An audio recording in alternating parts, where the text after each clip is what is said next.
Well, hello, friends. Welcome back to the video blog and the podcast of the Zen Pagan. It has been a minute.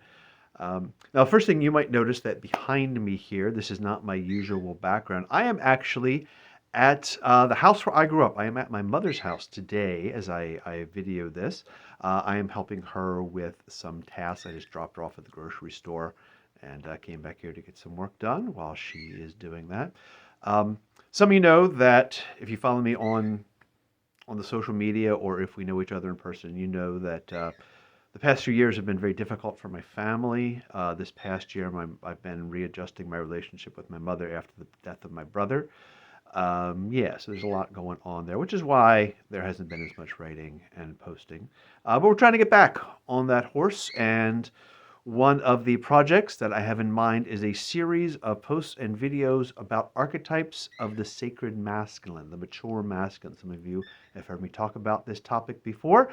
I'm going to try and put it down a little bit more firmly over the next turning of the wheel of the year, since I realized that I have 8 archetypes in the system and we have 8 stations in the wheel of the year. I said, you know what?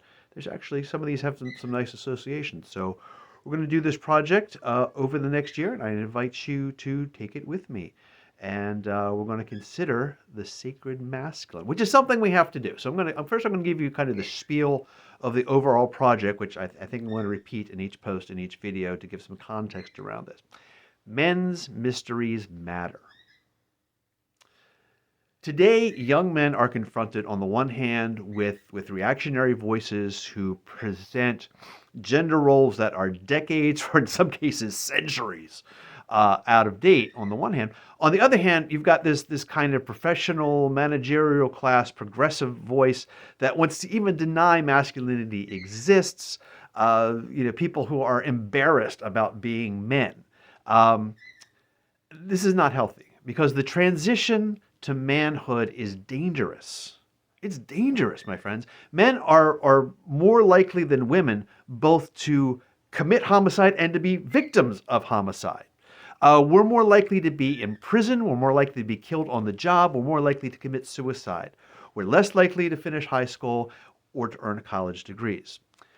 Boys who fail to make this successful transition from boyhood to manhood end up at best being a drag on society, and at worst end up as an active threat to the well-being of others. And we will not help boys make the successful transition if we deny that manhood exists. Okay? So to help young men through this transition, a system of archetypes can be a useful guide. Now, no such system is going to be complete. What I'm going to talk about in this series of posts and the videos is inspired by the book King, Warrior, Magician, Lover by Robert Moore and Douglas Gillette.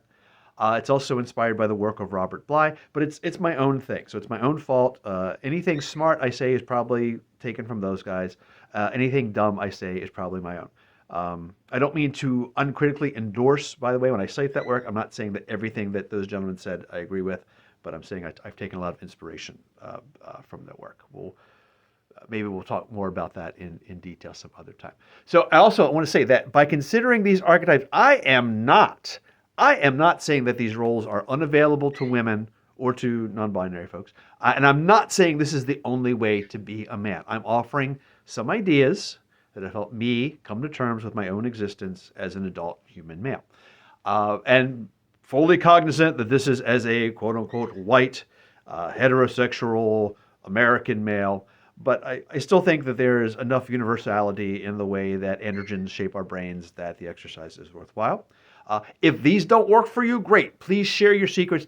Tell the rest of us what works for you. If you are not a man and you find that this stuff works for you, great, wonderful. You're welcome to it. And for purposes of this series, if you identify as a man, you're a man. Again, we could go into a whole can of worms there, but we're not going to do that for these purposes. If you consider yourself a man, welcome to the club. All right? For each of these archetypes, we're going to discuss a balanced version, an excess version, and a shadow version. Visualize us moving around a mountain. At the very top of the mountain is the wild man, a very important archetype. This is the realm of excess. We're up here at the top of the mountain. The air is thin. We can't stay up where the air is thin. It's exhilarating, right? but we can't stay up there for too long. Down at the bottom of the mountain is the shadow realm of fear. Uh, we all end up there from time to time, being the imperfect beings that we are, but that's not where we want to be, down in the shadow realm. The healthy, mature man moves around the middle heights of the mountain, from moving from archetype to archetype as necessary. Over the course of our series, we're going to visit 8 archetypes. Today, we're going to talk about the magician. In episodes to come, we're going to talk about the healer, the lover, the preacher, the king, the captain, the warrior, and of course, the trickster. But today, here at this time of midwinter, we're going to talk about the magician. I'm going to set the tone with 2 quotes. One is from Levy, Transcendental Magic. To know, to dare, to will, to keep silent.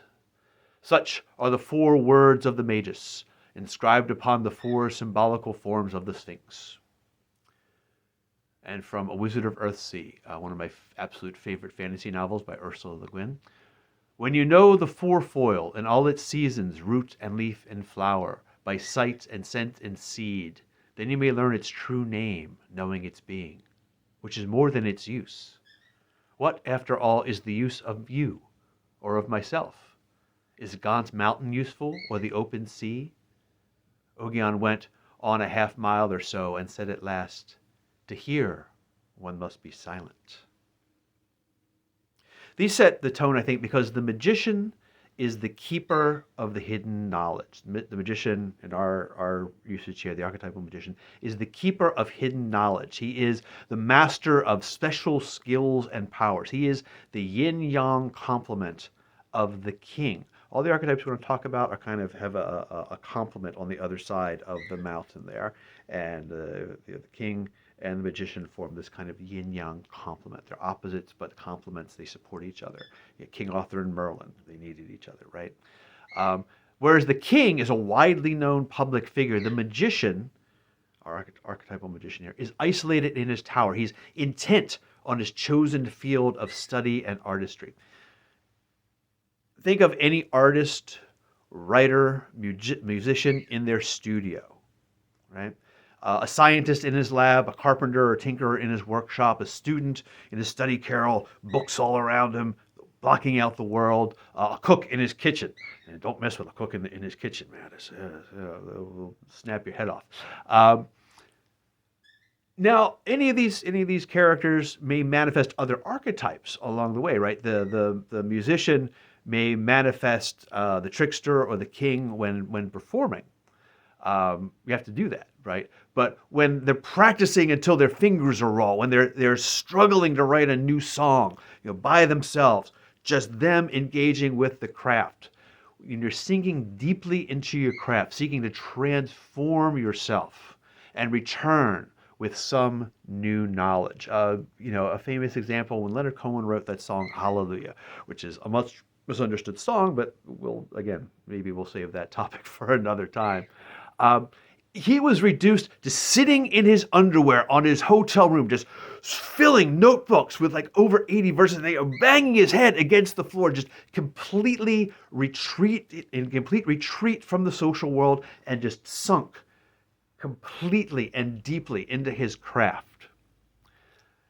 He said of that experience, to find that song, that urgent song, takes a lot of versions and a lot of work and a lot of sweat. This is the way of the magician, just leaving the world behind, the social world, leaving the world behind in order to sink completely into the craft, to merge with it. In shamanic cultures, we're talking about the shaman's trance, leaving even the body behind to sink more deeply into the spirit realm. Now, the magician knows that any skill can be a path to personal growth. Robert Pirsig famously said about, he wrote the book Zen and the Art of Motorcycle Maintenance. And, he says about that, the real cycle you're working on is the cycle called yourself. If you haven't read Zen and the Art of Motorcycle Maintenance, it's one of my favorite books. I highly recommend it. That's kind of the whole theme of it, is that this very mundane mechanistic process can actually be a form of self-growth. The magician is a listener more than a speaker, though he might write or create other art based on what he hears. A knower more than a doer. And in his archetypal form at least, is motivated by knowledge and skill for its own sake. We're going to come around, when we come around to the healer, we'll talk about applying those skills more practically. But the archetypal magician is pursuing knowledge for its own sake. Of course, we see the magician in characters like Merlin, Spock, Dumbledore, Ged from the Earthsea novels. Interesting example there because Ged's isolation ends at the end of the original trilogy, at the end of The Farthest Shore, when he gives up his magic and he becomes a householder in Tehanu. And he actually, in some respects there, ends up having more access to the other archetypes. He becomes a more full human being in a lot of ways in the other books there. Consider also Einstein in our pop culture understanding of him. Any absent-minded professor type who just spends all their days in their lab, in their workshop, in their classroom, scribbling on the blackboard, and just leaves the rest of the world behind. So the shadow version of the magician is the black magician. The black magician pursues knowledge and skill, but seeks it not for its own sake, but for greed. He speaks not personal transformation, not self-mastery, but mastery of others. He is the master to the magician's doctor, the Voldemort to Dumbledore. While the magician cares more about his craft than about himself, the black magician sees this craft as a means of personal aggrandizement. He seeks not to leave the social world behind, but to rule over it. The realm of excess, we might call the mad scientist. The mad scientist! They called me mad at the Institute! The mad scientist pursues knowledge and skill, but his flaw is that he does not care about limits or costs. Victor Frankenstein, or Victor Frankenstein if you prefer. Victor Frankenstein does not seek power or wealth, but he goes too far in his quest. In the novel, he says, "You seek for knowledge and wisdom as I once did. I ardently hope that the gratification of your wishes may not be a serpent to sting you as mine has been." He says that his goal was to unfold to the world the deepest mysteries of creation. He wasn't seeking to do this to get power, but he wanted to reveal to the world these mysteries of creation. But the mad scientist doesn't see any boundaries, nothing that is sacred, no area where he should tread most cautiously. And so in the exhilaration of the realm of excess, he's likely to go beyond his own limits. We can also think of the myth of the sorcerer's apprentice who invokes powers he's then unable to control. Ego often plays a role here. Even though the mad scientist doesn't seek mastery over others in the way the black magician does, that ego can lead the mad scientist on to do great harm. The mad scientist, the black magician may be content to rule from behind the scenes, to pull strings and use their skill for powers without being known to the world. The mad scientist has to be acknowledged and known for his mastery. They will know that I have been the one to master this realm. So ego is the danger for the mad scientist here. Now here at this time of midwinter, when the world is at its darkest and its most inward turning, when we speak often of the magic of Christmas, when many artisans and crafters are busy creating works that they intend to gift, I think it's a good time to honor the magician. It's no coincidence that the popular mythology of this time features a wise figure with superhuman perceptions. He knows if you've been bad or good, who spends almost all his time isolated from the world, crafting in his workshop there, away from direct contact with other human beings. There is a popular meme that keeps popping up around this time about, Santa was actually, based on ideas of ancient shamans of the Lap people. That's been pretty well debunked by our learned colleague Jason Mankey over at Raise the Horns. He's got a good post. You can go ahead and find that if you want to look into that. But even in the Christ story, okay, for those of you who want to keep the Christ in Christmas, right? You've got the three wise men, the three magi, or in some versions of the story, I understand there's like 12. It's not in the Bible, and so there are some different legends about this. But these wise men, who possessed secret knowledge of astrology that let them follow the star of Bethlehem, and the interpretation of dreams. They were warned in a dream to not go back to King Herod, but get out of here. He's a bad guy. And they were the first to pay homage to the young Jesus. So even there, even in the Christian tale, this time of year, we got magicians showing up. I think that's worth considering. So take some time this season to consider your relationship with this archetype. What is your special knowledge or skill? Do you give yourself the time and space to go away into your tower or workshop or studio and really kind of sink into your craft? That's kind of what I'm trying to do, get back into here with this writing and making these videos.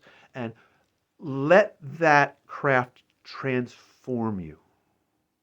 And then later in the sequence, as we move around the archetypes, when you let that craft transform you, you can return to the world with something special.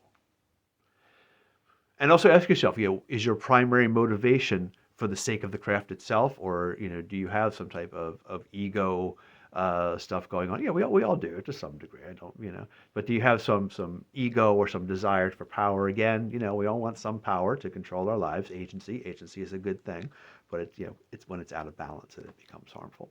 So look at your motivation. Make sure that you keep your motivations pure, or at least aware when they're impure, so you can keep them properly balanced. And do you acknowledge that your skill and knowledge has limits? Stay within your limits. That's an important one. And also seek to grow those limits, of course. So I offer you this evocation of the magician for your consideration. I evoke and call forth the magician within me. I honor and acknowledge my skills and my knowledge and the efforts I have put into mastery. I resolve to use my skills for the benefit of all, knowing my limits and taking heed of costs. I dedicate my practice as a path of transformation and growth. I resolve to continue my efforts to master my skills, and by doing so, master myself. So mote it be. Well, thanks for listening, friends. Again, it's kind of a thing to be here back at the house I grew up with and record an episode for you all. So I'm about to go, and I got to go pick Mom up from the grocery store here, and we'll be spending some time together over the holiday season. Again, some of you know it's going to be a difficult time, but we're going to do our best to get through it. And I hope that you also have some support this holiday season. And I wish you happy holidays, however you celebrate them, and a happy new year. And we'll be seeing you.